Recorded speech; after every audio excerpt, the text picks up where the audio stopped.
I'm Evelyn Lee. And I'm Janine Chastain. We're collaborating on curated conversations to explore how the industry of architecture is changing. Together, we'll find ways to create new solutions to current challenges while elevating the value of architects. Welcome to Practice Disrupted.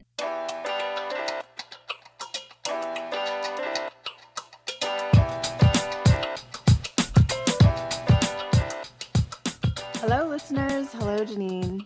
Hi, Evelyn. Hi, Disruptors. I was recently introduced to Slantis because Andy reached out to me on LinkedIn prior to last year's conference because she was searching for like-minded individuals in the profession.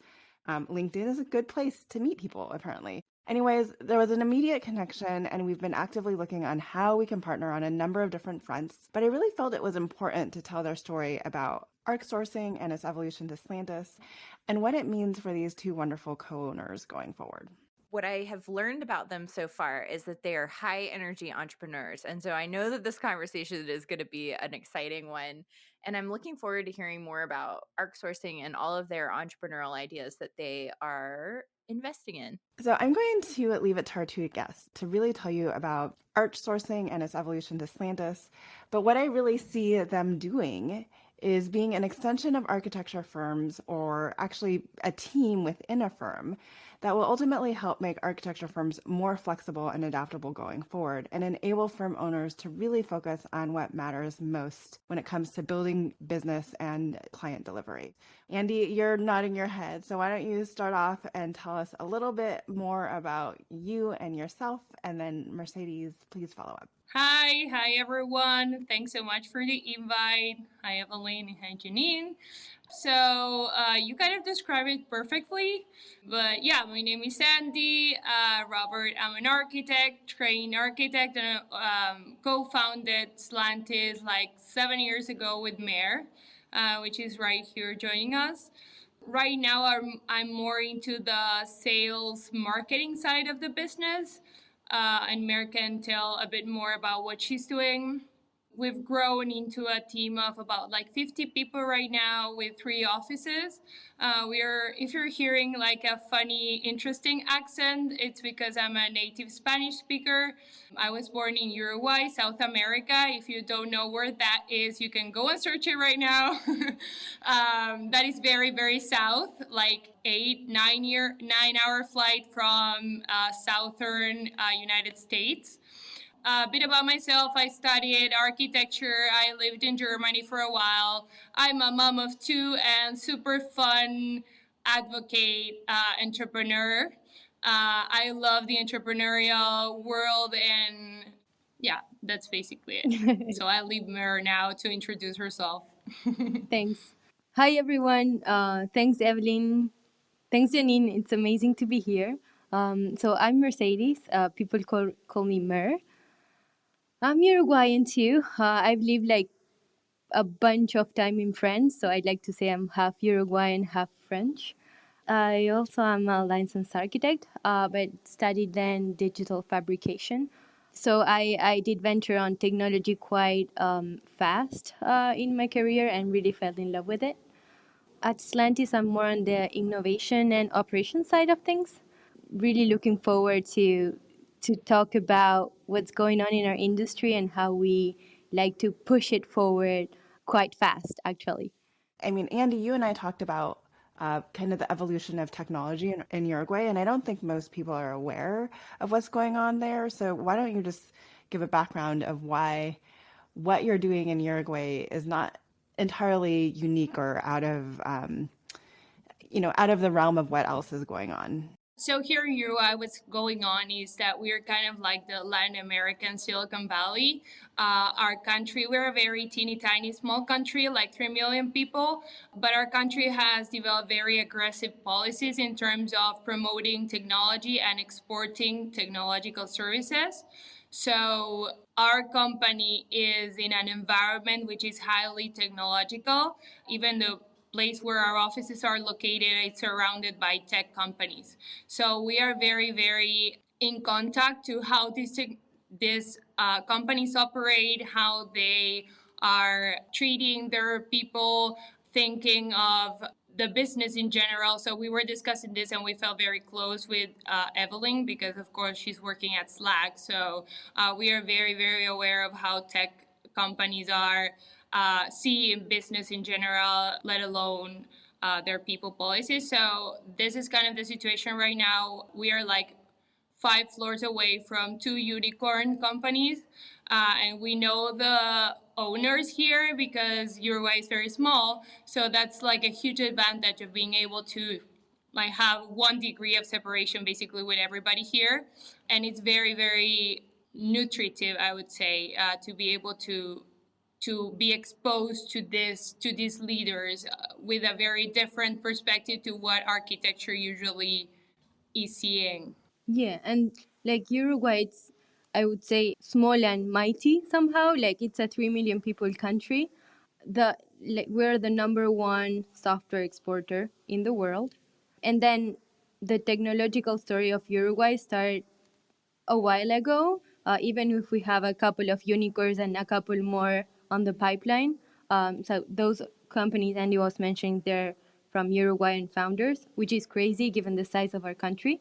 There are many initiatives, and some of those did touch the AEC industry, like, for example, Case, the company that was afterwards acquired by WeWork, like, they had an office here. And many people from all over the globe, which were blazing the trail of technology and architecture, came down here in 2011 or something like that, or 10. We're a very cutting edge in terms of technology country and very open-minded country. And just for some of our listeners who might not understand what a unicorn company is, would either of you mind explaining? Sure. So a unicorn company in entrepreneurial world means a company that is valued and worth more than $1 billion. So it would be a company that its net worth is $1 billion. Okay, so now that we have that background covered, why don't you tell us a little bit more about Slantis and how it started as ARC sourcing and the beginning of your story, or even how you two met and decided to launch this thing? So we were friends before outsourcing, now Slantis. We were friends and we both studied architecture in different schools. And then Andy went to live and study abroad to Germany, and I was in France at that time. Then we came back, evolved towards our architectural career, the typical one. And then once we got together in a coffee shop and decided we wanted to conquer the world, and started by by working from Uruguay to the US and specifically California. We basically pull every string that we've got to be able to accomplish that because we were living in Europe, so we didn't know a lot of people in the States. We were super fast getting our first client. I think it took 24 hours. And then, needless to say, we were architects in a 3 million people country. So imagine if architecture is hard for somebody that has a lot of opportunities or lives outside Uruguay. Triple that and picture yourself being an architect in a 3 million people country with the biggest architecture company being, I don't know, 50 people? Yeah, 60 people at most. And obviously, you guys have come a long way from that early point. You know, I really respect the fact that you guys are a woman-owned business. That for me is exciting. But I want to talk about what you grew into, and also how do you see yourselves disrupting the AEC industry? Like, how did you get to that point, and what kind of disruption did you start to embrace in terms of your business plan evolving? I feel we've come just to the first step in our journey. So I know it's been a while since we launched our sourcing and now Slantis, but I really feel this is a very small first step in which we are creating a new world, a new world within the AEC industry, a world where things are done differently. So there's a lot that needs to be changed. Not only how we design buildings and how we build buildings, but how companies are and how we organize for doing great buildings. So just look around. the city could be much prettier, and we can do so much more. And technology can help us do so much more, and architects need to like claim back the profession in many ways. So our disruption starts by creating a company, creating a universe, so the universe of this land, in which we really reshape how architecture is created and crafted, and really just like are not bounded by old rules, like rules that were useful and did a lot of things in the past but are not aligned and are up to speed with technology today. So I like to start by that, because it's not just technology itself, it's just like claiming back the profession and create an environment where architects can thrive and don't need to step aside from architecture because there's no room for them to grow. And I would like to add, I was telling Evelyn when we met in the conference that I think we are kind of like in a very interesting spot to doing what we are thinking about, like really injecting the quote of technology into our profession. And this is because three things, as we were discussing. The first one is because we are surrounded by technology. What we are seeing is most of our clients are like gathering or just like connecting with people in the same AC industry, but not looking out to other industries. I mean, I know there are a lot that are doing that, but they're fewer. And we are just the third or second. I think we're now the second biggest architecture, like hiring architects in our country. So we don't have a lot to people to look out for in our country. So we need to go out and look for other companies as an example and as a reference. So that for a second, the nature of our service allow us to be very into what our clients are really doing and how we can improve it and streamline it, because we are developing mainly right now, like I can explain further later, but what we're doing is DDs and CDs for our clients. So as we are in that exact spot, we're seeing the same very thing done very differently and very not effectively. And the only way to do that in a very effective manner is through technology. So I think that is a huge leverage that we have versus like most of architecture companies that are just going through their own process, but we are seeing the same process repeated in very different ways. So we're trying to harvest that and try to see what we can do and how to improve it. And again, what Mary was saying, like trying to claim back, instead of doing drawings, try to really apply what is worth of architects, which is the design thinking mind, the like creative thinking, problem solving side of the profession, rather than just like drafting or just modeling or using the tool into our advantage. So you're working with a variety of different firms, and because you're helping them with DD and CD, you're seeing the process repeated across different firms, which is allowing you to see kind of the commonality of where the process breaks down in the process that we've been repeating and that we've inherited. Exactly. People, so in short, people are doing the same thing over and over again. And we want to make room for better design and for more challenging types of works and problem solving. So do you think that you'll be able to propose something that is a new way to do it, that like can take people in a different direction? So we are right now in that path. We've been getting together with a lot of mentors here and also in the States, trying to rethink, because if you think it, architecture has been done exactly the same way since the pyramids in Egypt. Like we put a 2D, right now the shift has been into a 3D environment, but we are extracting PDFs from that 3D environment. So 2D geometries. So how are we actually using technology to not do the same process, like just use it as a tool to be able to deliver better architecture?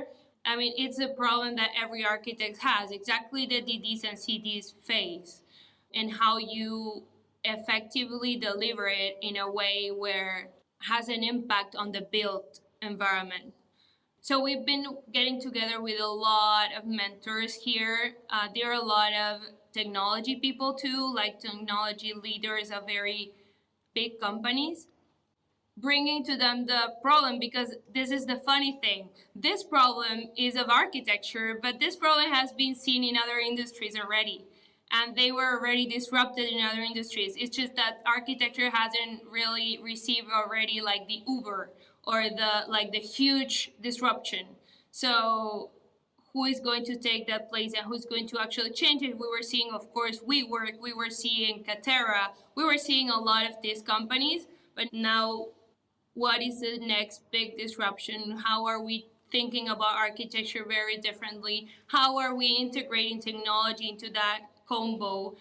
Where I was telling Evelyn that in AIA conference, I was seeing a lot the conversation about equity, and now we can dive also in the women-owned business. And I'm a huge advocate about that, and sustainability for sure. Like, I'm a vegan, I'm 100% in about sustainability, but we're going to get that road faster if we are leveraging technology, and I think that is what is missing in the equation. So, one of the other things that you talked to me, which is really interesting, because I feel like when people become clients of yours, you're kind of helping them realize everything within BIM and Revit that the tool is actually capable of, but they like have not. I feel like, we use such a small portion of what the tool is actually capable of. And I feel like you guys spend a lot of time educating your clients on kind of the greater capabilities of the software that they pay so much for. But what was interesting to me, Andy, is you are providing services that clients typically bill out at a billable rate. You're asking them saying, this is our flat fee to deliver. So how have those conversations been going? We've been having huge discussions with our board advisor that you met, Evelyn, which is called Paul. He was not in favor of us sharing a lot of tips and tricks, for example, in social media. Because he said that was like our finding and a lot of time and effort put into that. And we really, again, coming from the tech world, we really believe like open source is helping everybody achieve better results. And I think that is like a huge disruption that we need to make in our industry. Like, we need to be as open as we can, because if all the industry evolves, then each individual in the industry evolves. I think that is certainly one of the huge aspects of it. This was a very, very hard fight, and we're restless. So we don't count hours. That has a lot of challenges because our clients, they do, and we've managed to stay away from that because we believe it would go the other direction of optimization and making things faster, and it would penalize things that get done faster rather than things that take a lot of time. So it's a fine negotiation because everything we do around a project. So that allows our clients to bill our fee to their projects, but what they get goes way beyond the project because it can be reused, and because, like we like to say, our clients go from flabby to fit.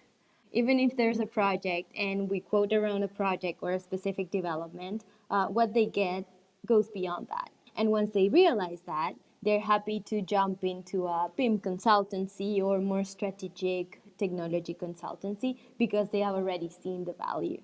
What Andy was mentioning regarding like going over the same problem over again, like that's something our industry has not got rid of, and we're still trying to crack the code for, I don't know, the stadium problem, and thousands of stadiums have been designed and thousands of multifamily have been designed and everything, and we're still starting our projects from a blank canvas. We're not. Like a lot of people within the industry isn't spending thousands of hours building a detailed library and stuff, and like people are doing things over and over again. That's really something we're changing, like not only with our clients but with the industry. Okay, so Evelyn always talks about the detail library. Evelyn, We all do. the detail library is at Slantis. I found it. Stay tuned. The single source of truth. Stay Yeah. tuned. Yeah, but like no, it cracks me up. Like how many, I don't know, how many typical ADA details are there in the world? How many do we need? There's a lot of work to be done in terms of sharing information. Like the software industry is so much more advanced than us. I crafted a meme on this. Like everybody's sharing their code openly, and architects are just like hiding their ADA typical standard detail. So it is a little bit funny, but it is causing a lot of harm in our industry, and we're in to change that for sure. Yeah, well, I mean, I think to your point, Mercedes, that when we make decisions like that and we spend time redesigning things that we don't need to be allocating time for, it's a waste, it's a drain. It pushes on people resources, it pushes on our financial resources, and it takes time away from the things that we should be doing that are more important.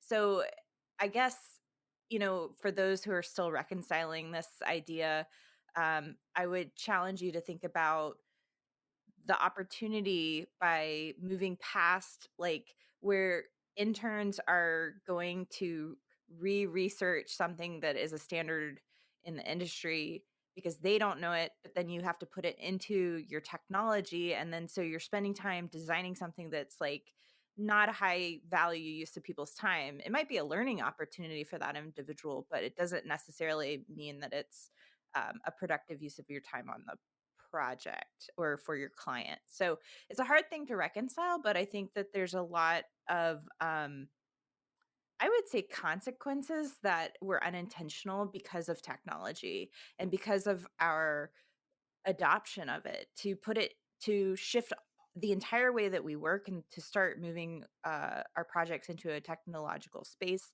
Like it fundamentally shifted everything we were doing, and the adoption has been, I would say, messy. To say the least. No, but To say the least. no, I'm like we're super positive. We're super positive about the adoption and technology kind of reigning over the AEC industry. It's a very exciting time to be where we are. Time flies, and there's a new generations that are coming in more technologically oriented or more tech savvy, and we gotta be ready, right? Because like the idea of this is that people that can just like reach their biggest potential and can use their expertise the best possible way. And the way we're doing things right now does not allow people to apply what they know. I no, and I think to add what you were saying, Janine, I think, and we had this discussion over and over at Slantis, and I think I exchanged it with Evelyn too. The problem that we are seeing is the mindset. If you are thinking in hours rather than value creation, then you have a problem because you're putting into your business, and don't get me wrong, we're business owners, you're putting into your overheads the detail library. Where if you were thinking about value creation and how you can use that to leverage how you're doing your projects faster, projects more efficient, then that's a whole different paradigm of how you're seeing the same thing from a very different perspective. So we are having that conversation with our clients because our clients are like, I'm putting my money to Slantis develop my detail library, and this is overhead for me. And hey, I get you, but this is going to bring you a very different value to your projects than your like overhead label on your business P&L. So this is very real, and I think it's a mindset that we need to shift. And I know what I'm saying is like crazy for most architects because we've been living in this paradigm forever, billing hours, but we are the ones that are not doing a good for our own industry. I know, Evelyn, you've been advocating for this is forever, but the hour problem is just like working in reverse to us because it just is. So building off that idea, I want to put two common arguments that I hear out on this topic and just Sure. get you to respond to them. I'm sure you've heard them a lot yourself. But the first one is But Andy, what about like customization? Everything we do is tailored for every project that we design. So yeah, like it's our secret, design. Especially if we're high-end residential, right? Yeah. We really want to customize it. So that's the first one I want you to help us understand the counter argument. And then the second one is kind of like around what I was saying earlier about bridging that gap between what younger staff are learning and trying to figure out as they work on projects and what the project actually needs to be delivered on the deadline.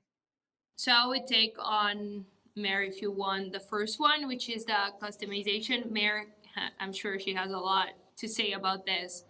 What I'm thinking about the customization is one step further, maybe like a macro view. First, you need to, and I don't know if most of the firms that we're working for have gone through this strategic planning thinking, because we're trained as architects and technical people. So first you need to position yourself. You want to sell very high-end customized houses, where I think that can be somehow streamlined too, and not take out the tailor-made part or the design, or very, like, we are both art and architecture lovers and we get it, but like first as a business you need to think about, I want to be in this niche. I don't think, or I don't know if most of architects have positioned themselves into thinking, I want to be into this place, or just like follow what work is coming in, or like I'm in the housing multifamily type of projects, but like, do I really want to do customized homes? If the answer is yes, this is your path. If the answer is no, this is your path. Everybody's answer is So yes. I don't know. No, I I think don't it think is. they. Most I don't know. Here's what I see. Like, everybody feels they have a secret sauce, and they do. And let's put it that way. They do. But the problem right now is that everybody is cooking their secret sauce with 4 ingredients, right? And we're not getting a exotic taste. Like, it tastes a little bit different, but it tastes fairly the same. So what we're trying to do is just like create a base. We need those 4 ingredients for whatever reason we do. So we can create a base. It won't be that different from your secret sauce. It won't be your secret sauce, but it will give you time to play around with more ingredients and allow us to have a more I don't know, enriched food experience. So I guess what I'm trying to say is customization can be, it's great, but in some specific areas, it looks like addictive and really leads to nowhere. And let me put an example for that. Like, are we going to have a keynote that's rounded or boxed or a pill? I don't know. Let's review that on our next meeting. There's a difference between customization from scratch and customization from what you need. And I think like that's where we need to be putting our efforts on. We're doing the same sauce over and over again and not trying any different ingredient. And that doesn't mean that you're not being creative. That doesn't mean you're not crafting things from scratch and having an intellectual property on that. It just means you're not doing the same thing over and over again. So like really doing the same thing over and over and starting from a blank canvas and not reusing your details. It's not being creative and having a secret sauce. It's quite the opposite.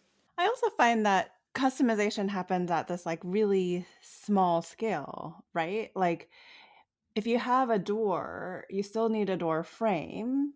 But I've never seen somebody customize, for instance, in one door. I'm either terrified by this door or it's going to be the most amazing door ever. Customize the frame, the door Yeah. itself, the hinge, and the handle. Usually it's like one thing, the size of the door with this custom pull on it, right? But the frame, the detail for the frame doesn't change. Exactly. No, and then you're also playing around the pool of options. So you can go down the super customized road.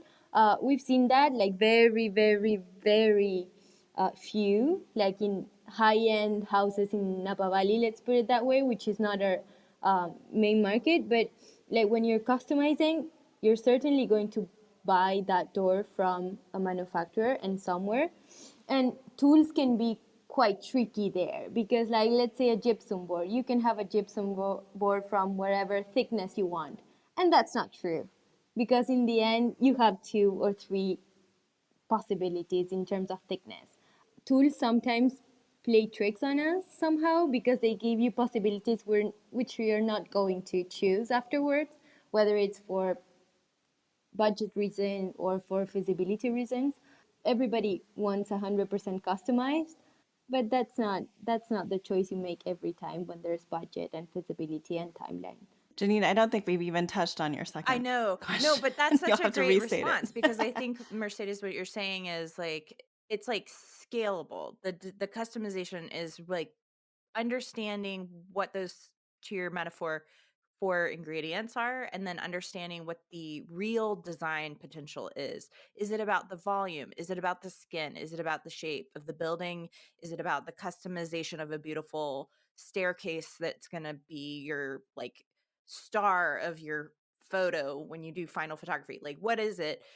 And then really thinking about the things that don't need your time, like the door jam or like if you know that you love a certain type of window and you're repeating use of that across your projects, like those are the opportunities. I'm just trying to think of how many like thresholds I redrew for no apparent reason. Well, I remember like when I had to get into, and this probably starts to play into the second question, which is about the learning curve, because I think a lot of firms are grappling with when you hire someone new coming out of school, they're simultaneously learning how to be an architect in a professional setting and learning how to use the technology.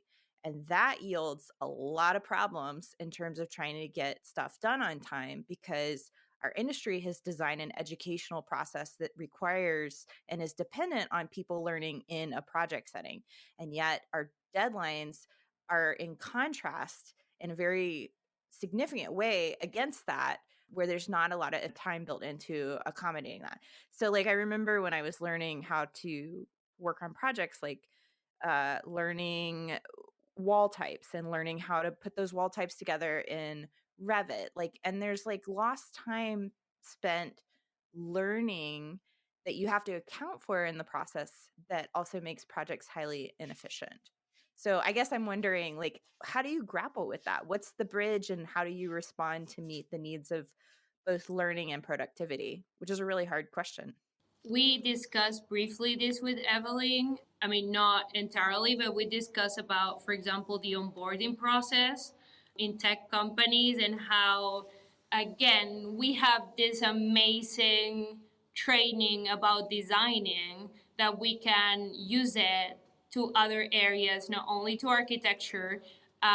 So we as a company, like architects, have we design a very thorough onboarding process, which comes, of course, from the technology world.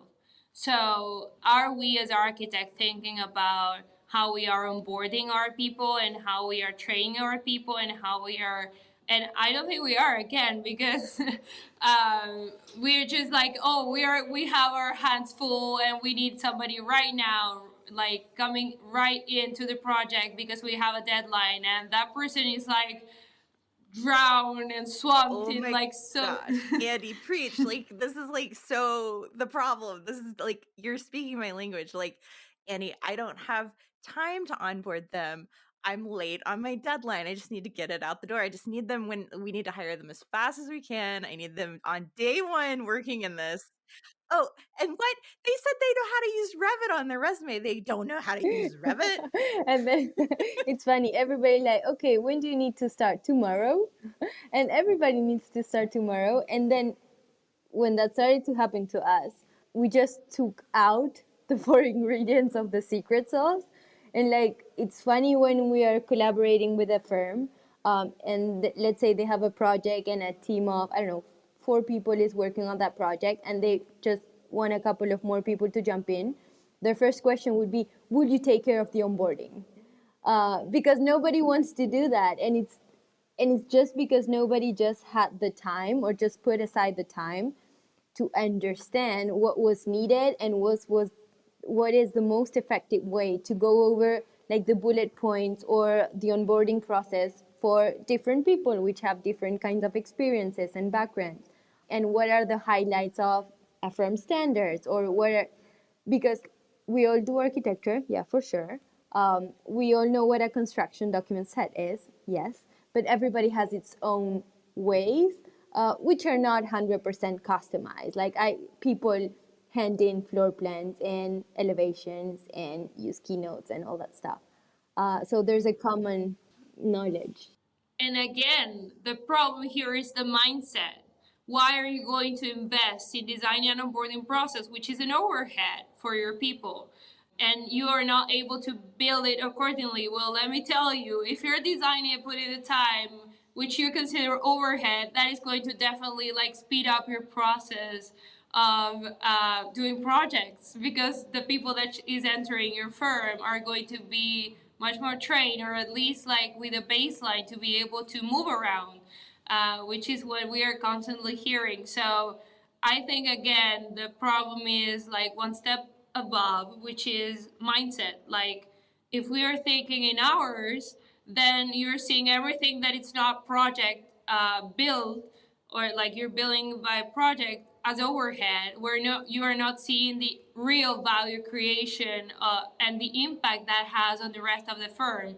So moving away from that mindset that we're charging by the hour and seeing things by its real value and its real impact, it's a game changer. And it's a game changer for our industry too. And that has been, I mean, we're not talking about something like really disruptive.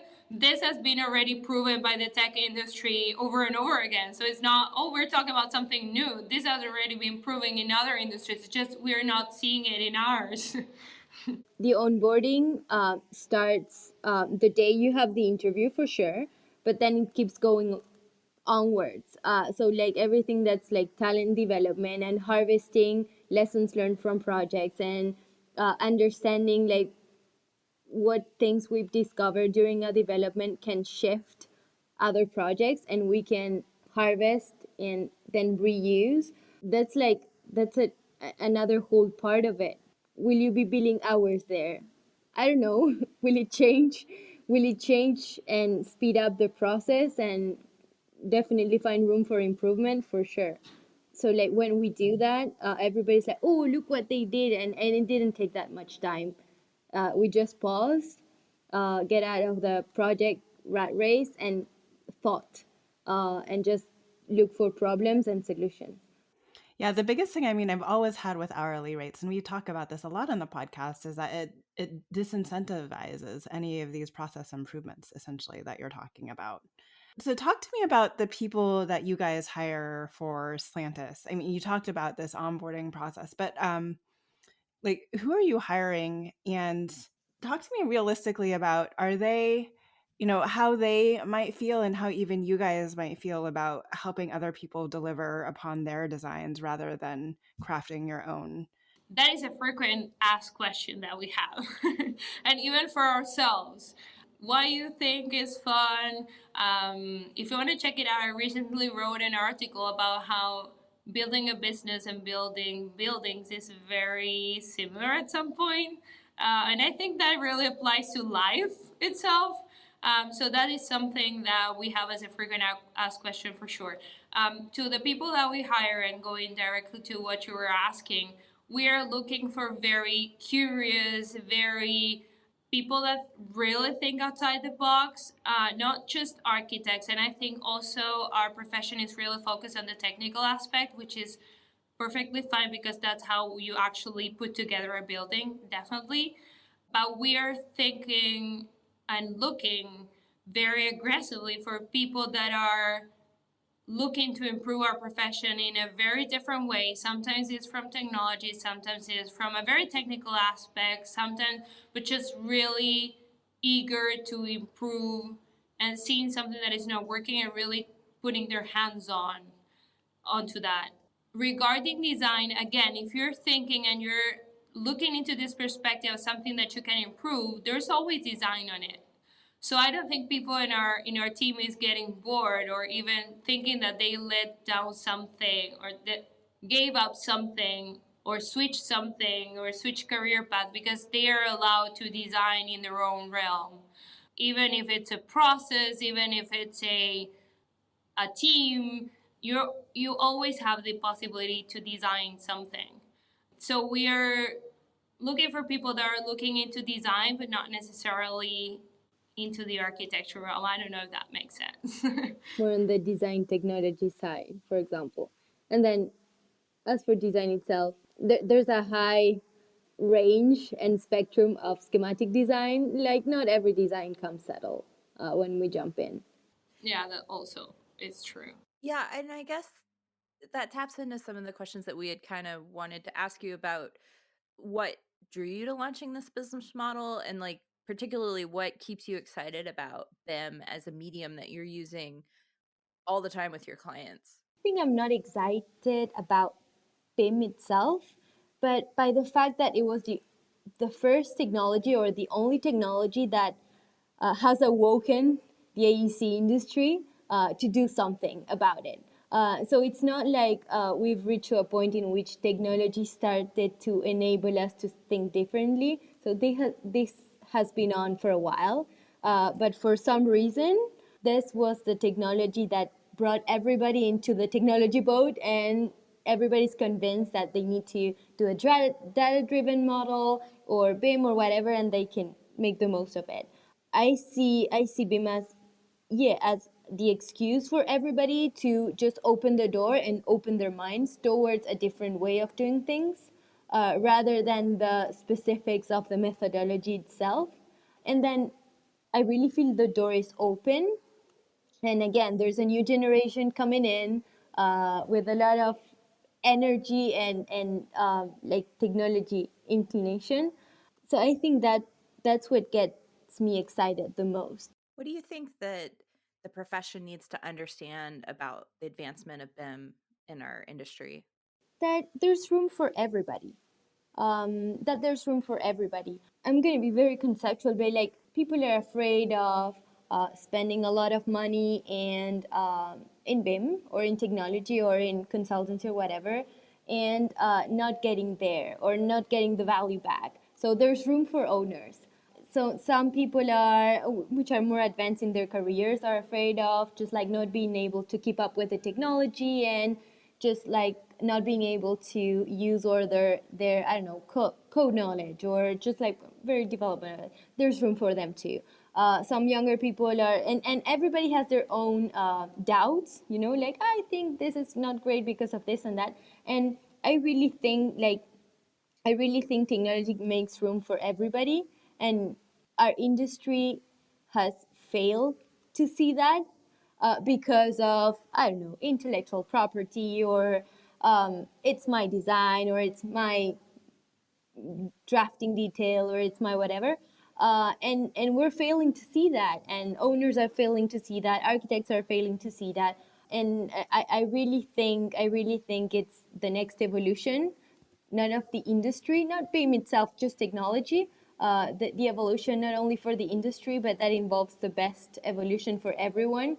And you really gotta take it, or it's going to be taking you. So yeah, like, the question is like, are you open to evolve to your best self through technology or through the improvement of the industry or not? Because it would be better if you're open to it and ready. Andy, did you have a response at all? No, I was just thinking as Mary was speaking, because I recently had a conversation with a client where they were telling me that I was talking about like innovation and a lot about what Mary was discussing about, again, like this mindset of technology, which of course involves like sharing a lot of knowledge and really using technology as a tool to leverage our potential as architects. And I was having this conversation with this client, and they were like, "Oh my God, this just hit me in the head. We're using Revit as like Microsoft Paint." And I was like, and they were laughing, and it's like, I think, and just coming to what Jenny was saying at the very beginning, we're still in the discovery phase of really understanding the power of the technology that we have in front and being really able to leverage it. And that, like, it's not about training about the tool, it's just changing our perspective of how we're using the tool, isn't, or what we are asking of the tool rather than the tool itself. So I think we're spending a lot of money, and even a lot of our clients are spending a lot of money, or we need to have these licenses in place, we need to be using this, we need to, and obsess about the tool itself. And it's just, what are you going to ask of the tool? What do you want to improve? What do you want to streamline? How are you doing things for the better? So all these questions need to come before we're actually focusing on the tool itself. And that is also a frequent asked question that we have a lot, like how you're using the best of BIM. And it's about, what do you want to do with BIM? What are you thinking about doing, and what do you want to improve? What's your process right now, and where you want to be in the next 6 months?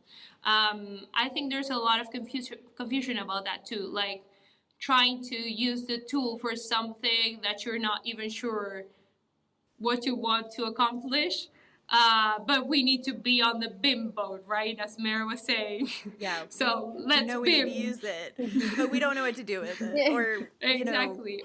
don't even know its full potential. And yeah, Exactly. I think you're spot on. And I mean, it was a radical shift to ask the entire industry to adopt it. And firms should be thinking about how projects need to be managed differently, and what questions they can ask about how to use the tool to promote efficiency and better use across the team and to create better outcomes. I went to a roundtable on AAA national conference talking about innovation in our industry, and it was pretty interesting to me because a conversation came up talking about how architects are not going to draw or even model anymore in the next 20 years. And I was telling Mayor, like, I put myself in like these pictures that we were seeing from architecture studios in 1920s, where you saw this huge kind of warehouses of people drawing one next to the other, where we shifted into this exact same model into the computers. But that is going to end at some point, because we're experiencing what they experienced going from hand into the computer. Now, like, what's the next step? Where are we transitioning, or what are we transitioning into? So the role of the architect is definitely going to change. And again, going to what Mary was saying, are we ready to adapt to that? Are we going to fight it, or are we going to go with the flow and adapt to that? And again, like a step further, are we going to be part of it? Are we going to contribute into that change? So my question for you then is, you've obviously made this change, and Mayor talked about the evolution of slantis and why slantis and what that begins to mean. Have you guys begun defining like what those next services are and the type of firms that you typically end up working with? We're working on it. So currently, it's good to say, like, we've rebranded. Our name has changed. Andy and I remain the only owners of Slantis, half and half. So we were not acquired. We did not change. We keep working with the clients who were working. We keep making technology happen for architecture firms. But we've come to a point in which the creation of Slantis is having a more extended impact, not only in the architect's profession, but in our clients too. So we're definitely designing what's next for us and how we're going to generate a bigger impact in the industry, and how things are being built, and what tools will allow us to take the next step and redefine the role of the architects. I was testing Midjourney, generator of AI of images with AI, from a text prompt. And it really made me think. So I just typed like, I don't know, house, limestone, 2-story, etc., etc., and then you will get an image. And it took me a while just to get the image I wanted or I was trying to look for. And what I thought there was, you really need to learn a new language in order to communicate to the algorithm. So when you apply for a job in architecture, like there's code knowledge and architecture and level of expertise in certain areas or programs, but this is a new skill set you need. So you really need to try to speak machine or speak algorithm or be able to communicate or to be able to give a certain amount of order instructions. It is a little bit like programming and visual programming, but it really opens up a new skill set and a new dimension. And it's certainly for architects, because you will need to talk about materials and about aesthetics and about stories and about architectural components. So we are definitely into that exploration with AI. We've also had a very interesting conversation in our office about, for example, the metaverse, because again, we feel this is something like the BIM thing, like the BIM boat. Everybody needs to be on the metaverse. What are we doing to be on the metaverse?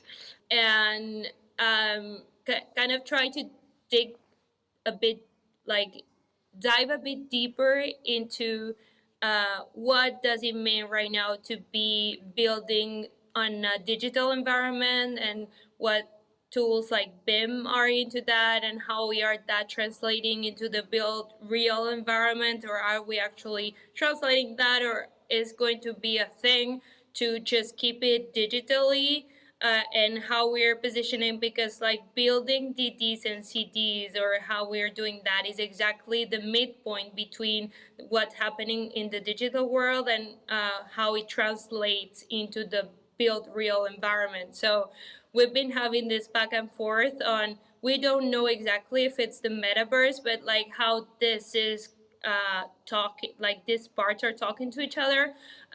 There are a lot of things going on, for example, also into 3D printing buildings and BIM for fabrication, and trying to fill in the gap between what is happening digitally and the gap between the building world and how it's actually being built.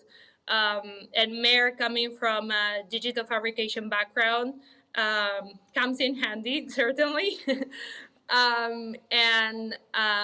So yeah, we're kind of trying to explore, right now it's like a lab or experiment, how technology is going to impact our environment in the build world. It's certainly not a clear exploration yet, but like we're definitely thinking correctly for what we are hearing from our mentors, how the architect role is going to shift as what we were describing. So we still don't have an answer, but certainly a lot of questions, which at some point I think they're going to take us to some answer. If somebody wants to contribute to the conversation, we're super open to doing that too. No, we're still committed to keep pushing the shift, and like not only on the impact side and on just like tilting the balance toward the shift, but on leveraging the timing and the adoption, like knowing the industry for 7 years and understanding like its synergies and its dynamics, I think give us a very true perspective on what's the adoption like, and what because in the end, like we really want the industry to thrive. It's not about just like crafting the best AI platform, but we really want the industry to embrace it, and the profession to be able to evolve along with technology. Hi, Disruptors. If you like the content from today's show, you can find all of our past episodes over on practiceofarchitecture.com/podcast. Be a part of the conversation by joining us, our speakers, and others in our community at practiceofarchitecture.com/community. Our social media handle is at Practice of Arch. That's at Practice of ARCH. We love to hear from you. Drop us a note to say hello. This show is part of Gable Media. You can learn more about other podcasts and video channels in our community by visiting gablmedia.com. Thank you for joining us on Practice Disrupted, a podcast by Practice of Architecture. Tune in next week for a new conversation on change in the profession.